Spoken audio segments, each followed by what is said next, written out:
దేవుడు వీళ్ళనే ఆశీర్వదిస్తాడు, ఇక వీళ్ళని తప్పితే ఇంకెవరిని ఆశీర్వదించడు అని ఒక్కరికే దేవుడు ఫిక్స్ అవ్వడం. దేవుడు ఎప్పుడు వ్యక్తుల మీద కానీ వ్యవస్థల మీద కానీ ఆధారపడడం, వ్యక్తిత్వం మీద దేవుడు ఆధారపడతాడు. ఆయన మనసు గెలుచుకునే వ్యక్తిత్వం నీలో ఉంటే, నువ్వు ఏ కుటుంబంలో పుట్టావు నన్ ఆఫ్ బిజినెస్, నీ కులం ఏంటి, నీ ప్రాంతం ఏంటి, నీ సామాజిక నేపథ్యం ఏంటి, నీ తల్లిదండ్రుల బ్యాక్గ్రౌండ్ ఏంటి, నీ పూర్వపు చరిత్ర ఏంటి, నీ పితరుల చరిత్ర గురించి దేవుడు ఆలోచించడం. నీ తల్లి ఎవరు, నీ తండ్రి ఎవరు, వాళ్ళను గురించి దేవుడు ఆలోచించడం.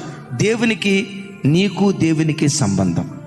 నీ మనసు దేవుని మనసు గెలుచుకునేటట్లుగా ఉంటే, పెంట కుప్పల మీద పడిపోయిన వాడిని కూడా ఆకాశమంత ఎత్తుకు లేవనెత్తటానికి దేవుడు శక్తి కలిగినటువంటి వాడు. నేనంట యెఫ్తాను న్యాయాధిపతిగా దేవుడు